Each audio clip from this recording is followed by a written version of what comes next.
I am Adrian Kendry, Senior Defence Economist in the Emerging Security Challenges Division, and I am working in an Economic and Security Assessment Unit for NATO Secretary General, looking at the complex interaction between economic and security challenges.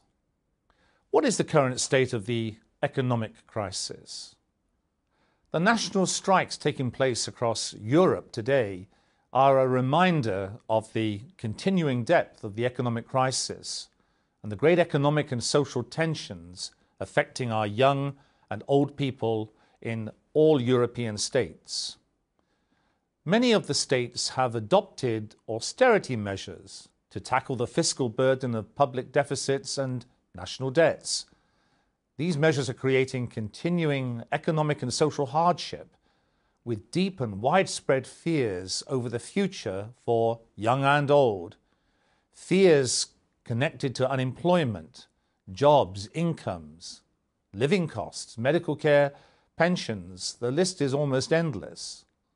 The austerity is a major source of not only economic instability, but growing instability socially in different parts of Europe, with increasing challenges for governance, social cohesion, and confidence and economic recovery.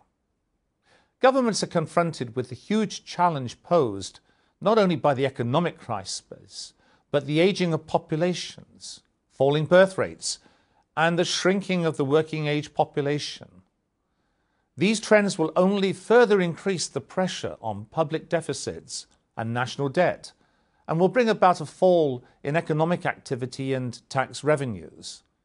Only the United States among the developed nations will see its economic vitality maintained through a rising working age population. So where did this crisis come from? The origins of the present economic crisis began in the United States some 4 years ago, when the subprime mortgage lending crisis came about because of the increasing financial risks taken by banks and financial institutions in lending to those people who wanted to become homeowners but were often financially insecure.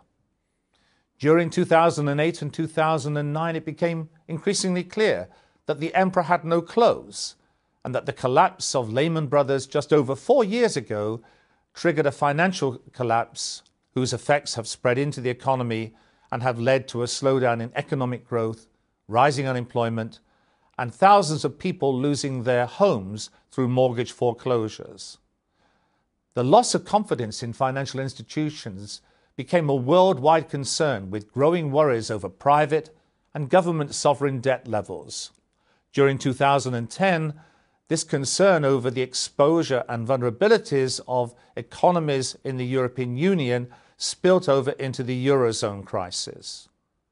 Now, important measures, of course, have been taken by the European Union, the European Central Bank and the International Monetary Fund to provide financial support to the Eurozone. But the economic outlook remains very fragile for the next 2 years at least. The United States is also confronted by the looming challenge of the so-called fiscal cliff, that, in the absence of congressional agreement over measures to be adopted to raise taxes and reduce spending in order to reduce the US fiscal deficit, will lead to automatic reductions across the board in US public spending, including defense. These concerns give us the next point I would like to make with you. How does the economic crisis affect us individually? The transatlantic financial and economic uncertainty is further undermining the economic growth of not only the developed economies, but also the emerging market and developing economies. The emerging economic powers are strongly dependent upon the increasing trade and financial linkages that have been and are continuing to be built between the developed and developing world. And what are the implications of this crisis for international security? NATO Secretary General Anders Rasmussen has highlighted the need to prevent an economic crisis from becoming a security crisis. There are many global security challenges arising from the ongoing instability in the Middle East, the ever-present threats from terrorism, and the continuing efforts to bring about security and stability in Afghanistan. All of these challenges have the capacity to affect the stability and well-being of NATO economies and societies, and it is vital that NATO should maintain strong defence capabilities to respond to unpredictable shocks and crises. What are these unpredictable shocks and crises? They are many. They consist of, for example, the shocks that come from the demand for non-renewable energy resources and other vital strategic commodities. This demand is increasing and will have very substantial implications for our security and stability across the world. There are also the problems and difficulties that come from the growing world population, a growing world population that more and more needs to be fed and needs to be provided with water and food and energy to support its stability and security. Then there are the problems that come from the fact that we are experiencing considerable difficulties coming from climate change and from the impact that this is having upon the way in which we are able to maintain our security of population close to coastlines and other areas affected by rising sea levels.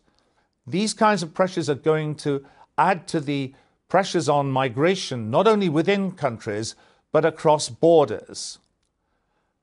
The vital importance of maintaining free and unrestricted passage of international trade, with maritime trade accounting for 90% of all world merchandise trade and more than 20% of global GDP, is also a reason that we have to maintain our strong maritime security. Finally, there is a need to strengthen international economic and financial cooperation to prevent the damage that would come from currency wars and the threat of protectionism that would raise the fear of a return to competitive devaluations that we saw in the 1930s that played such a crucial role in creating the conditions for global conflict that inflicted huge losses, human losses and damages and misery upon our populations during World War II.